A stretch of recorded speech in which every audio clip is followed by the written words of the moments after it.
So, what is the Enneagram? Such a huge question. There's so much history you can explore. There's so many great Enneagram teachers online that you could look for videos from conferences and seminars and lectures on YouTube. There's so many good little interviews that you can look at. There's so many good social media pages. There's good Instagram pages, although enneagramgod is obviously the best. But there's so much to explore. You can get into like Greek mythology that you can find the Enneagram in. You could find it in the Bible. You can find it all over the place. But I'm just going to give a quick little rundown overview just of like the basics, the essentials that you need to know just to get started on your Enneagram journey if you're going to do that or have an Enneagram journey or want to continue in this in any way. What I do love about the Enneagram is like there's levels. It's like yoga or math or jujitsu or anything you learn really that's all about just like building music. I think kind of it's just about like learning the fundamentals, and then you can go deeper and deeper and deeper. You could use it as just like a little tool, or you could like really explore the depths of it and see how you can really benefit from it. Like one of my yoga teachers is always like, if this is good for you, stay here, but if you want more. And so in the Enneagram, it's always that. You're always like, is this good for you? Is this helping you? Well, if you want more, like there's even deeper levels to this. So it's really cool. Basically, Enneagram, that word comes from ennea, meaning 9, and gram, which is the same root as like diagram. So it's like a picture, an image, a symbol.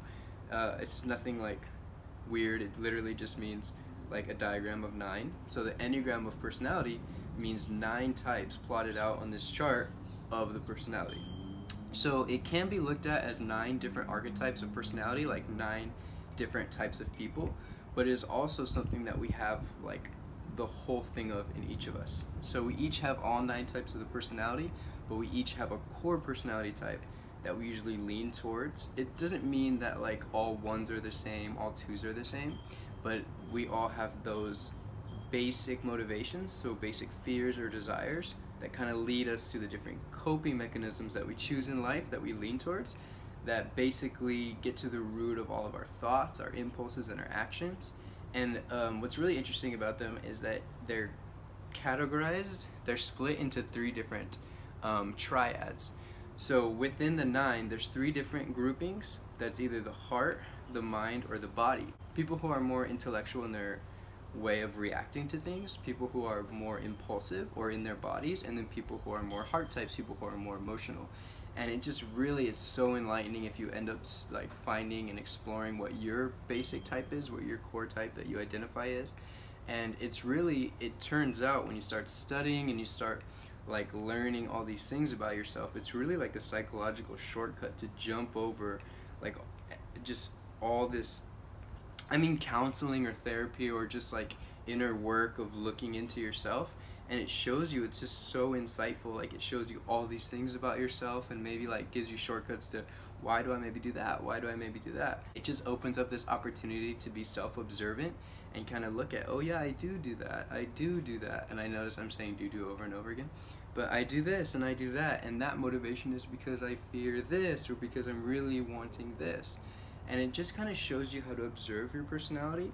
And I feel like it's like this certain like kind of type of meditation where you end up kind of being an observer of your personality. And I see like the 9, I'm gonna get 9 personality types, and just kind of like hovering above them and kind of like, this is what is needed right now and this is what's needed. And it just kind of teaches you to be more balanced, and instead of just being reactionary and falling into the same loops that we always do, kind of just giving us like a second of in between like stimulus and reaction. There's that second of being like, oh, what should I do?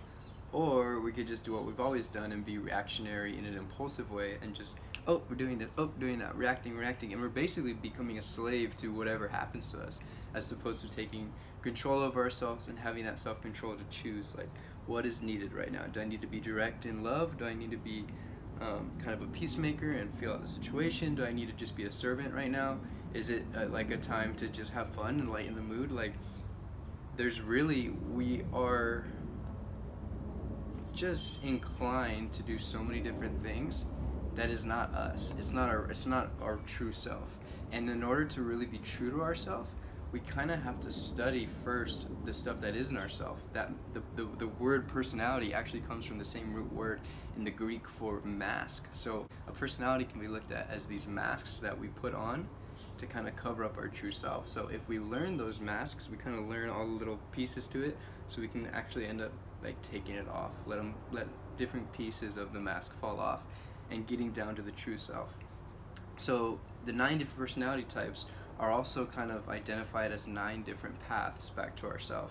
So as we learn ourselves and kind of figure out what's not really us, we could start unlearning some stuff, start letting some stuff go, and then finally get down to who our true self is, our nature, our soul, our spirit, whatever kind of language you want to apply to it, but getting down to our essence so we can be true to that self. So it's really just so much. There's all these like different connections and ways that we grow, and then in the next video we're going to talk about how to use the Enneagram for specific self-growth and just like self-work, I guess, working on ourselves, and how to kind of use that in just like a day-to-day, and then also like the grand scheme of just becoming the best version of yourself. So it's gonna be a really fun video. We're gonna talk about like the numbers we go to in health and disintegration and how to use that for our good, and we're gonna talk about wings a little bit and different groupings that each Enneagram number kind of naturally connects with, and it's just gonna be awesome. And then after that, I'm so excited to release the interviews that I've done with my friends, the different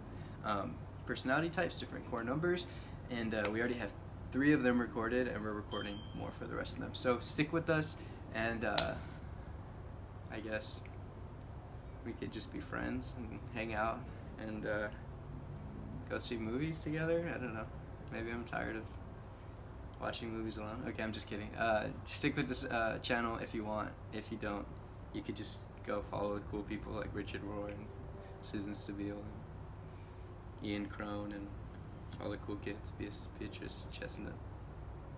I read a lot of books. There's this new guy, Chris, I think his name is Christopher, like Huertes or something like that. I don't know. I don't know if he's Hispanic or just mysterious, but yeah. But if not, I'll be here releasing videos. You can check them out if you want. It's fine. You don't have to.